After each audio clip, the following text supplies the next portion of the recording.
Senior foreign correspondent Ian Pannell starts us off in Kyiv. Good morning, Ian.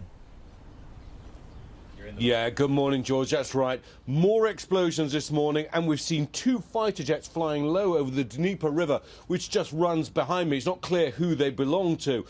Also, video has emerged this morning of fighter helicopters flying low over a village just outside the capital. Again, they appear to be Russian attack helicopters. The mood here today is tense. The streets are eerily quiet, and people are adjusting to this new reality of living in a country now at war.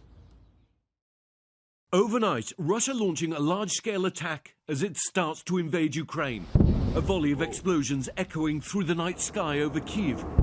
Russia's defense ministry claimed to have neutralized Ukraine's air defenses. Here in Kyiv, at least 7 cruise missiles hit a military base outside the city. For weeks, Russia's been building up its military forces, piling on the pressure on the Ukrainian government. On Wednesday, a cyber attack on government sites and financial institutions. Then reports emerging, Russian troops amassing ever closer to the border. An appeal by rebels for Russian help. Within minutes of Vladimir Putin speaking, just after 5 a.m. local time, multiple attacks in regions across this country. Video from the Ukrainian border guard shows Russian military vehicles, including tanks, entering Ukraine, just south of the border where Belarus, Russia and Ukraine meet. Russian tanks and other forces also crossing points in the east, south, as well as the north.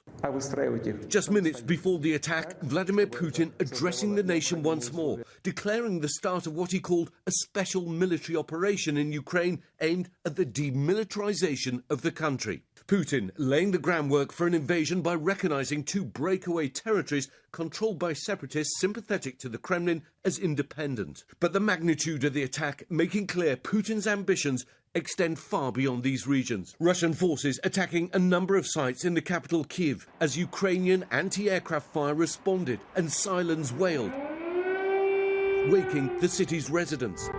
There were attacks in eastern and southern cities too. In Kyiv, the country's 2nd largest city that sits close to the Russian border, and an explosion in Dnipro, a city in the east. With the country under attack, President Zelensky declaring martial law, urging citizens to stay indoors, cutting ties with Russia and closing the country's airspace. A video statement saying, "We are strong. We're ready for everything.